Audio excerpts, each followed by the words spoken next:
रवि की ग्रेटर नोएडा में नई जॉब लगी थी। उसके कॉलेज के दो दोस्त भी इसी शहर में जॉब करते थे। कंपनी की तरफ से उसको एक घर प्रोवाइड किया गया था। ये घर शहर से काफी दूर एक सुनसान इलाके में था। रवि ने घर में थोड़ा सेटअप किया और फिर डिनर में ऑमलेट बनाकर खाया। फिर उसको प्यास लगी तो उसने पानी पीने के लिए फ्रिज खोला। अरे, एक बोतल भी नहीं है इसमें तो। कहकर उसने वॉश बेसिन का नल खोला तो उसमें भी पानी नहीं आ रहा था। शिट यार, इतनी प्यास लग रही है और यहाँ पानी का जरा भी इंतजाम नहीं है। कहीं आसपास कोई घर भी नहीं है, कहाँ से इंतजाम करूं? ऐसा कहकर उसने खिड़की खोलकर देखा जो कि घर के पीछे की तरफ खुला करती थी। वहां उसको एक कुआं नजर आया। शुक्र है कुआं तो नजर आ रहा है। उसने एक छोटी बाल्टी ली और घर से निकलकर कुएं के पास गया। उसने रस्सी में बंधी हुई बाल्टी कुएं में डाली। जब वापस खींचने लगा तो बाल्टी कहीं अटक गई। उसने कुएं में झांक कर देखा तो उसे वहां एक शख्स नजर आया। ये कैसे हो सकता है? क्या कुएं में कोई है? जब अपनी कोई एक ख्वाहिश आजमा कर देख सकते हो। ये क्या हो रहा है? भला ऐसे कोई कुएं में कैसे हो सकता है जो पानी देने के साथ साथ हमारी ख्वाहिशें भी पूरी करे? ठीक है, मुझे पानी के साथ साथ मुझे सोने की अंगूठी भी भेज दो। ऐसा कहकर उसने रस्सी खींची तो वो आराम से ऊपर आने लगी। जब बाल्टी उसके हाथ में आई तो उसके अंदर कुछ चमकता हुआ नजर आया। ये क्या है? उसने हाथ डालकर उसे निकाल कर देखा तो ये एक सोने की अंगूठी थी। Oh my God, how is it possible? अब तक रवि समझ रहा था कि कोई उसके साथ मजाक कर रहा है, लेकिन अपने हाथ में पकड़ी चमचमाती अंगूठी को देखकर अब उसकी आंखें चौंधिया आ गई थी।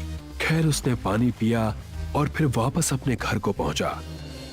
सुबह उठकर जब वो ऑफिस के लिए निकल रहा था तो एक बार उसने खिड़की खोलकर कुएं को देखना चाहा, लेकिन अब वहां कोई कुआं नहीं था। ये सब हो क्या रहा है? क्या यहाँ कोई कुआं था ही नहीं? कहीं रात में मैंने कोई सपना तो नहीं देखा? तभी उसका ध्यान हाथ में पहनी हुई अंगूठी पर पड़ा। उसको यकीन हुआ कि रात को उसने जो भी देखा वो सपना नहीं था। मुझे इस बारे में ज्यादा सोचना नहीं चाहिए। ऑफिस का पहला दिन है, जल्दी से निकलता हूँ। वो तैयार होकर ऑफिस के लिए निकल गया। रात को जब वो वापस आया तो कुआं अपनी जगह पर मौजूद था। ये कुआं तो मायावी लगता है। शायद इसी वजह से दिन में गायब हो जाता है।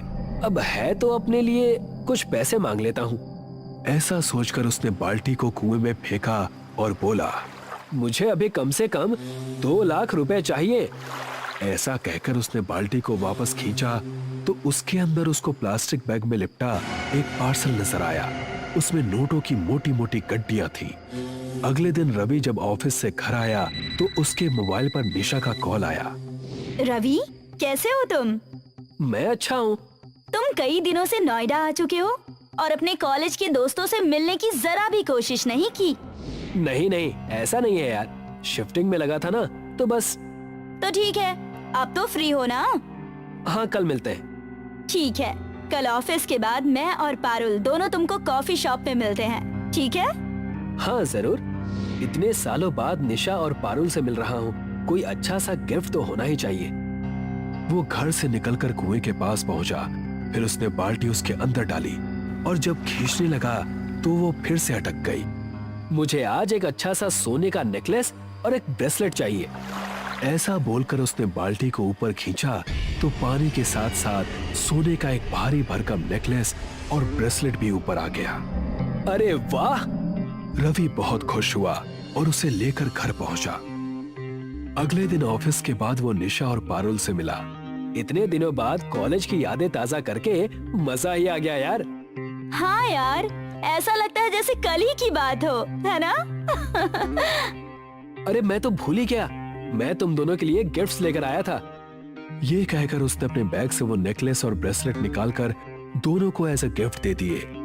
अरे इसकी क्या जरूरत थी यार? अभी तो तुमको तुम्हारी पहली सैलरी भी नहीं मिली। अरे रख लो।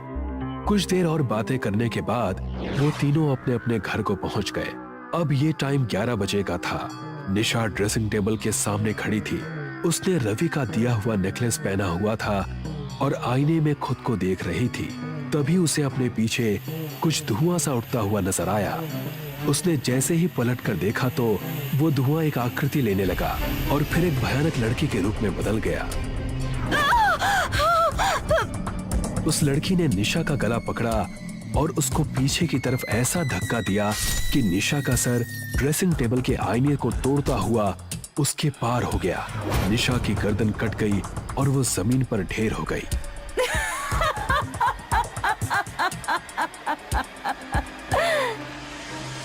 सुबह जब पारुल निशा के घर पहुंची तो उसको निशा की मौत के बारे में पता चला। तभी उसने रवि को कॉल करके उसकी मौत की खबर दी। मैं अभी वहां आ रहा हूँ। रवि ने जैसे ही कॉल कट किया उसे महसूस हुआ कि उसके पैरों में जैसे कोई भारी भरकम चीज पड़ी हुई है। उसने देखा तो उसके पैरों में एक बेड़ी पड़ी हुई थी। सोने की बेड़ी? अब रवि ने देर नहीं की, वो उसी टाइम जाकर पारुल से मिला और उसने उसको सब कुछ बता दिया। रवि, मुझे तो ये सब बहुत अजीब लग रहा है। उस कुएं के बारे में अच्छे से जाने बिना तुमको उससे ख्वाहिशें नहीं मांगनी चाहिए थी। आज रात तुम उस कुएं पर जाओगे तो मैं छिपकर देखूंगी। तुम उससे पूछना कि इस बेड़ी का तुम्हारे पैरों में आने का क्या मतलब है। रात को रवि कुएं पर पहुंचा और पारुल छिपकर सब कुछ देख रही थी। मुझे बताओ कि तुम कौन हो? मेरे पैरों में ये बेड़ी किस लिए आई है? इस कुएं से तुम अपने फायदे के लिए कुछ भी मांग सकते हो, लेकिन जो भी तुम इस कुएं से मांगोगे उसका इस्तेमाल सिर्फ तुम ही कर सकते हो। अगर तुमने वो चीजें किसी और को दी तो उनको अपनी जिंदगी से हाथ धोना पड़ेगा। इसका मतलब है कि निशा की मौत भी इसी वजह से हुई? हाँ। मुझे कुछ नहीं चाहिए। तुमने आज तक जो कुछ भी मुझे दिया सब वापस ले लो। तुम जितनी ख्वाहिशें मांग सकते थे मांग चुके। अब तुमको कोई नहीं बचा सकता। इतना कहते ही एक मोटी जंजीर कुएं से निकली और उसके पैरों में पड़ी बेड़ी में बंध गई। धीरे धीरे जंजीर उसको कुएं की तरफ खींच रही थी। मुझे छोड़ दो, मुझे कुछ नहीं चाहिए। अब तुमको कोई नहीं बचा सकता। तुमने जो कुछ भी लिया है अगर वो सब वापस कुएं में डाल दो तो ही तुम बंधन से मुक्त हो सकते हो। लेकिन अफसोस ऐसा नहीं होगा।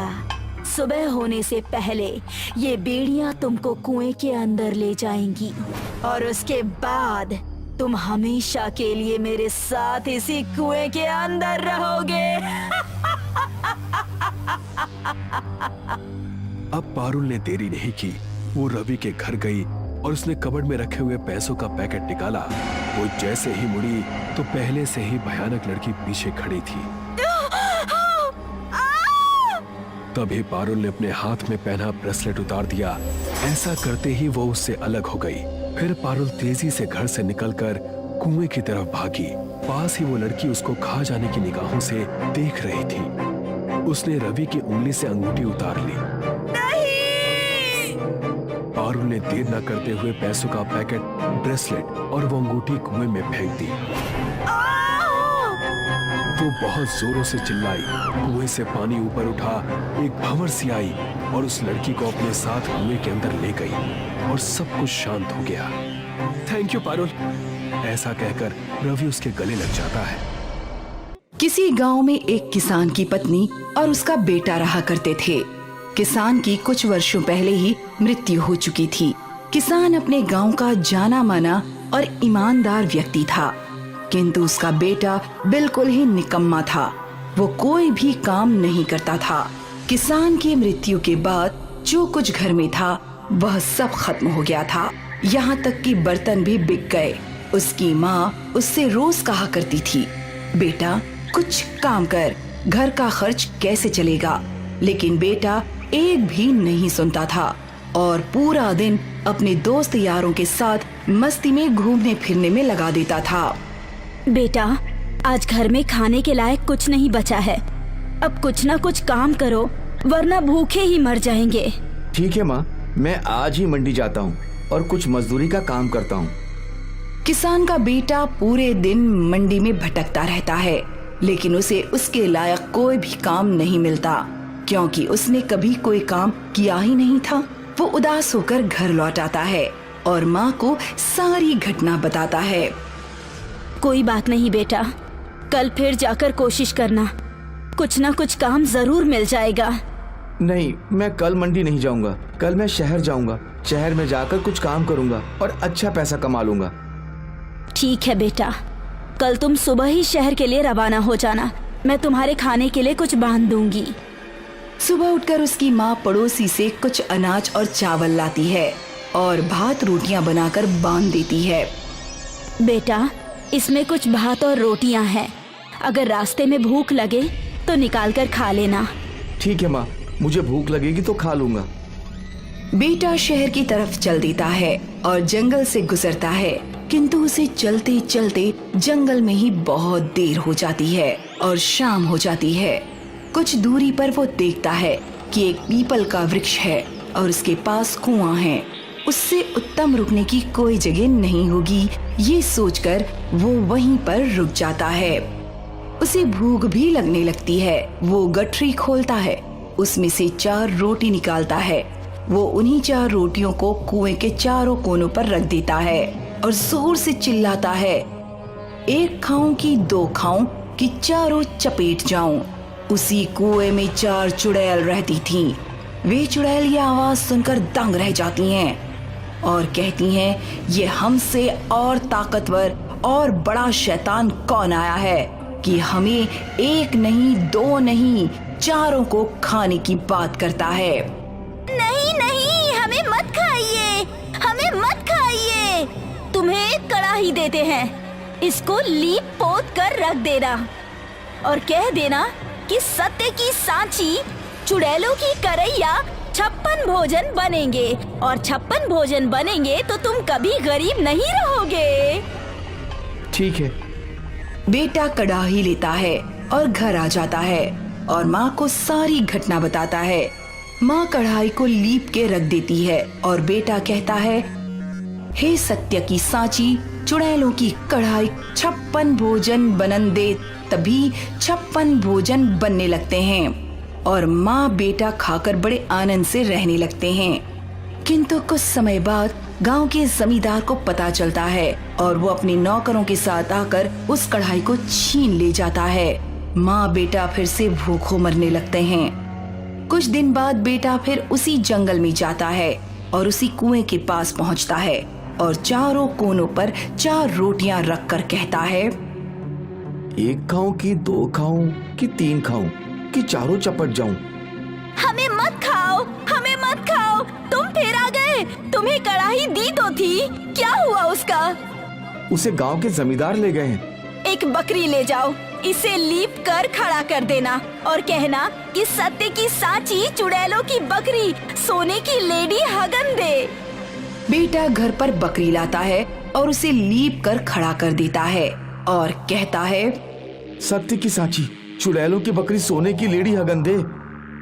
देखते ही देखते सोने की लेड़ियों का ढेर लग जाता है और माँ बेटा फिर से आनंद से रहने लगते हैं। किंतु कुछ समय बाद जमींदार को फिर से पता चल गया और वो अपने नौकरों के साथ आकर जबरदस्ती उस बकरी को ले गया। बेटा उसकी माँ फिर से गरीब हो गए। कुछ समय बाद बेटा फिर उसी कुएं के पास जाता है और 4 रोटियों को चारों कोनों पर रखता है और कहता है, 1 खाऊं 2 खाऊं 3 खाऊं कि चारों चपेट जाऊं। चुड़ैल फिर से डर जाती हैं।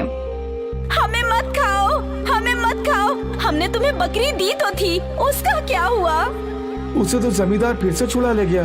अब तुम एक ईंट ले जाओ और इसे लीप कर रखना और कहना, चुड़ैलों की सत्य की सांची ईंट का महल बना दे। बेटा घर पर ईंट लाता है और उसे लीप कर रख देता है और कहता है, चुड़ैलों की सत्य की सांची ईंट एक महल बन जान दे। देखते ही देखते एक शानदार महल बन जाता है, लेकिन जमींदार फिर से उस ईंट को जबरदस्ती ले जाता है। बेटा फिर से उसी कुएं के पास जाता है और 4 रोटियां चारों कोनों पर रखकर कहता है, 1 खाऊं कि 2 खाऊं कि 3 खाऊं कि चारों चपेट जाऊं। नहीं, हमें मत खाओ, हमें मत खाओ, हमने तो 3 चीजें दी थी, लेकिन तुमने एक भी संभाल कर नहीं रखी। हमें ज्ञात है उसको फिर से जमींदार ले गया होगा। अब तुम एक डंडा ले जाओ। जब जमींदार और उसके नौकर आए तो इसे लीप कर रख देना और कहना, सत्य की साची चुड़ैलों का डंडा नौकर और जमींदार में लगे लगे होने दे। बेटा उस डंडे को घर पर लेकर आता है। कुछ देर में जमींदार भी अपने नौकरों के साथ आता है। आज क्या लेकर आए, जरा हमें भी तो बताओ। जो भी लाए हो हमारे हवाले कर दो। हाँ जरूर बताएंगे जमींदार साहब, आप जरा ठहरो, अभी बताते हैं। बेटा उस डंडे को लीप कर रखता है और कहता है, चुड़ैलों का डंडा इन नौकरों में और जमींदार में लगे लगे होने दे डंडा। डंडा खड़ा हो जाता है और अचानक नौकरों और जमींदार को पीटने लगता है। जमींदार और नौकर अपने घर की तरफ भागने लगते हैं। डंडा बहुत पीटता है। वे गांव से होते हुए अपने घर की तरफ भागते हैं। जमींदार की डंडे से उसके घर पर भी बहुत पिटाई होती है। कहता है डंडे को रोक लो, डंडे को रोक लो, मैं तुम्हें तुम्हारी चीजें वापस कर दूंगा। बेटा डंडे को रोक लेता है और सारी चीजें लेकर घर वापस आता है। अब उन्हें सारी चीजें मिल जाती हैं और माँ बेटा आनंद से रहने लगते हैं। एक गांव में गजराम नाम का किसान अपनी पत्नी शोभा के साथ रहता था। गजराम का बहुत बड़ा गन्ने का खेत था। गजराम इस बार की अपनी फसल देखकर बहुत खुश था। इस बार इतनी घनी फसल हुई है कि हाथी भी घुस जाए तो पता नहीं चलेगा। लगता है अब हमारी बरसों की ख्वाहिश पूरी होगी। जिस अधूरी ख्वाहिश को लेकर पिताजी मरे थे, इस बार की फसल बेचकर हम कार खरीद पाएंगे। जब गांव वाले हमारे पास कार देखेंगे तो जल भुनकर मर जाएंगे। हमारी पड़ोसी रानी तो बेहोश हो जाएगी और खुद को रानी की जगह नौकरानी महसूस करेगी। रात में 2 बजे गजराम अचानक जाग पड़ा। ओ, मेरा खेत, मेरे गन्ने, मैं तो लुट गया। क्या हो गया? यूं सोते सोते क्यों चिल्लाने लगे? मैंने बहुत बुरा सपना देखा। कैसा सपना? मैंने देखा कि एक हाथी ने हमारी सारी फसल बर्बाद कर दी है। मैं अभी खेत पर जाऊंगा और देख कर आऊंगा। नहीं जी, इतनी रात में कहीं जाना ठीक नहीं है। वैसे भी हमारे गांव में भूत प्रेत की घटनाएं होती रहती हैं। अगर फसल खराब हो गई तो हमारा सब कुछ लुट जाएगा। गजराम अपनी पत्नी की बात नहीं मानता और रात में ही खेत की तरफ चल देता है। गजराम खेत पर पहुंचा तो उसने खेत के अंदर से हाथियों की आवाज सुनी, लेकिन उसे कोई हाथी दिखाई नहीं दे रहा था। गजराम ने डंडा लिया और खेत के अंदर घुस गया। हाथी की आवाज लगातार आ रही थी।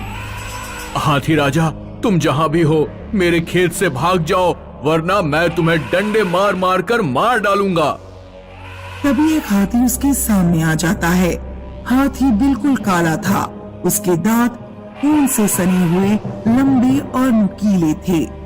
आंखें बिल्कुल लाल थीं। हाथी गजराम को कुचलने के लिए बढ़ता है। बचाओ बचाओ, कोई मेरी मदद करो। अरे भाई बचाओ, ये हाथी मेरे पीछे पड़ गया है। बचाओ बचाओ। गजराम काफी देर तक दौड़ता रहा। जब उससे और नहीं दौड़ा गया तो वो कुएं के पास रुककर सांस लेने लगा। कुएं से हाथी की सूंड बाहर निकलती है और गजराम को कुएं के अंदर खींच ले जाती है। बचाओ बचाओ।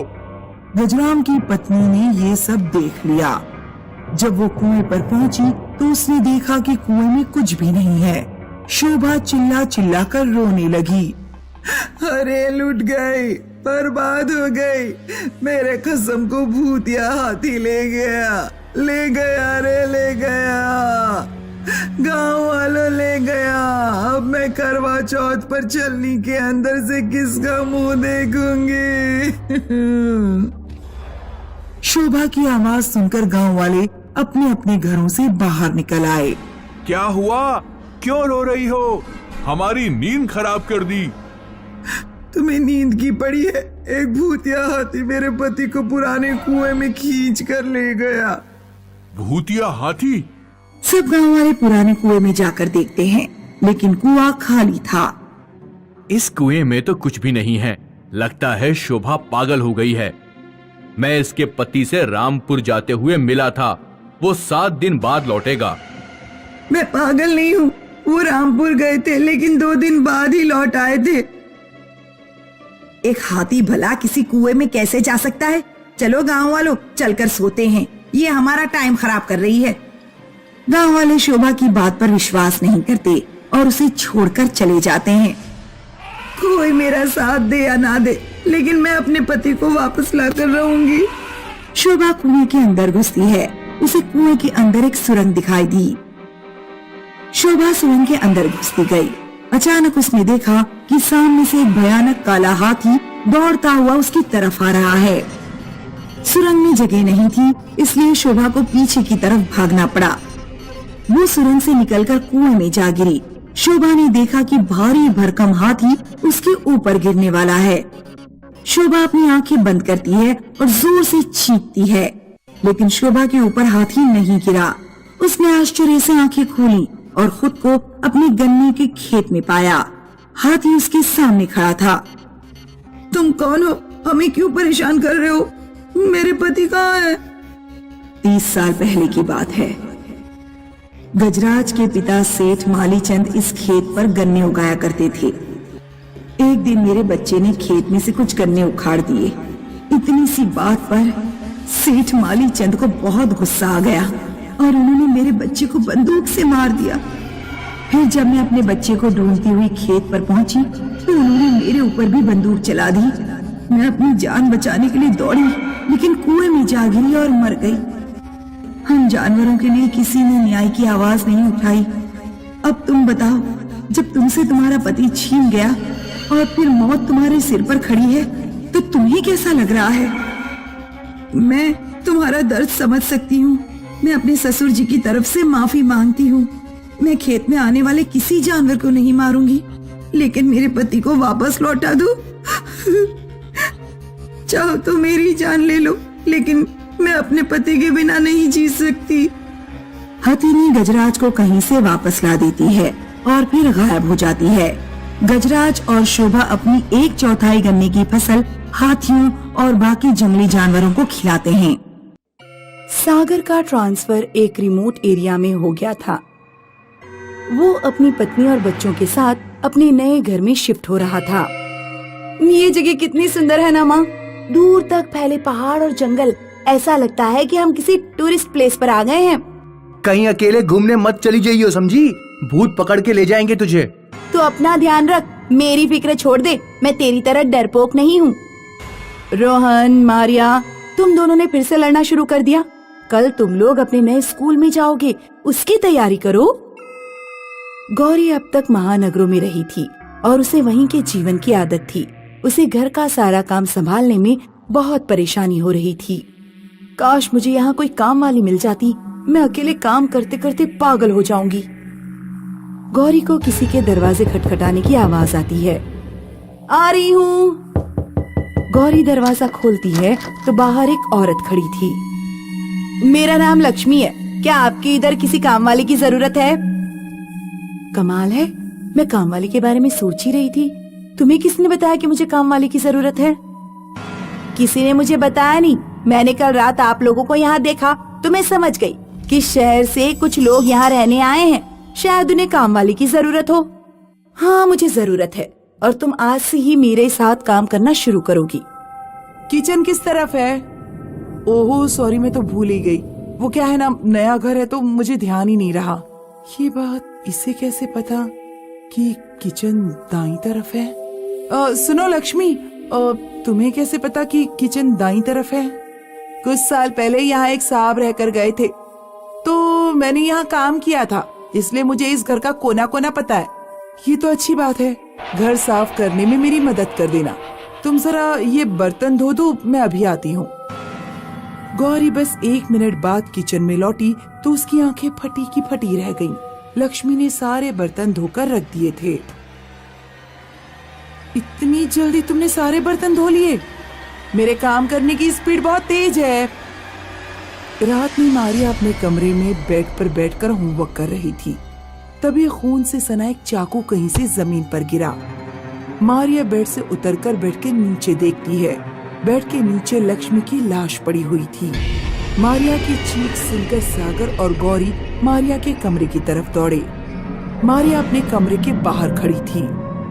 क्या हुआ मारिया, क्या हुआ? मेरे बेड के नीचे किसी की लाश पड़ी हुई है। सागर और मारिया बेड के नीचे देखते हैं। यहाँ तो कुछ भी नहीं है मारिया, लगता है नई जगह होने की वजह से तुम डर गई हो। चलो हमारे साथ सो जाओ। एक दिन रोहन स्कूल से लौटा तो घर पर लक्ष्मी के अलावा कोई नहीं था। आंटी जी, मुझे बहुत भूख लग रही है, मेरे लिए एक ऑमलेट बना दो ना प्लीज। ठीक है, तुम अपने कमरे में जाओ, मैं लेकर आती है। रोहन देखता है कि बिना सिर की लक्ष्मी अपना भयानक खून से सना सिर प्लेट में रखकर कमरे की तरफ आ रही है। कुछ देर बाद गौरी बाजार से घर लौटी। रोहन कहाँ हो? चलो शॉपिंग करने चलते हैं। जब रोहन का कोई जवाब नहीं आया तो गौरी रोहन के कमरे में गई।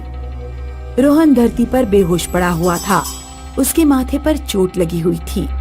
गौरी रोहन को तुरंत कार में डालती है और हॉस्पिटल लेकर जाती है। घबराने की जरूरत नहीं है, शायद आपका बेटा एकदम से जमीन पर गिर पड़ा था, इसलिए सर पर चोट लगी है, कुछ दिनों में ठीक हो जाएगा। हे भगवान, ये सब क्या हो रहा है? उधर सागर ड्यूटी से घर वापस लौटा। बच्चे कहाँ हैं? बच्चे बाहर खेलने गए हैं। सागर गौरी को गोद में उठा लेता है। बहुत दिनों बाद तुम घर पर आज अकेली मिली हो। सागर को पता नहीं था कि वो गौरी के रूप में लक्ष्मी है। असली वाली गौरी रास्ते से घर लौट रही थी, उसे एक औरत मिली। क्या हुआ? मैंने अभी कुछ देर पहले देखा कि आप अपने बेटे को हॉस्पिटल लेकर जा रही थी। हाँ, हम कुछ दिन पहले ही नए घर में आए हैं। हमारे घर में कुछ अजीब सी चीजें हो रही हैं। बच्चे डर रहे हैं। मेरे लड़के को आज पता नहीं कैसे चोट लग गई। क्या आप यहीं आसपास रहती हैं? हाँ, वो सामने जो घर देख रही है ना, वो मेरा ही है। आपके घर पर कौन कौन है? मैं, मेरे 2 बच्चे, मेरे हस्बैंड और अभी हमने एक काम वाली भी रखी है, लक्ष्मी। शायद आप उसे जानती होंगी। लक्ष्मी? हाँ, लक्ष्मी जो काम करने में बहुत तेज है। लेकिन लक्ष्मी तो 20 साल पहले मर चुकी है। 20 साल पहले एक साहब इस घर में रहते थे। उनकी अपनी बीवी से आए दिन लड़ाई होती थी। लक्ष्मी उन साहब के यहाँ काम करती थी। लक्ष्मी को साहब से प्रेम हो गया। शायद वो साहब भी लक्ष्मी से प्रेम करता था। जब ये बात साहब की बीवी को पता लगी तो बीवी ने एक दिन लक्ष्मी की हत्या कर दी। लक्ष्मी गरीब थी, इसलिए उसकी तरफ से किसी ने आवाज नहीं उठाई। उसकी आत्मा आज भी इस घर में भटकती है जिसमें तुम रह रही हो। गौरी घर की तरफ दौड़ती है। सागर घायल और लड़खड़ाता हुआ घर के बाहर आ रहा था। भागो यहाँ से, अंदर कोई चुड़ैल है, वो तुम्हारे भेष में है, उसने तो मुझे मार ही डाला था, बड़ी मुश्किल से बच पाया हूँ। भागो यहाँ से, भागो।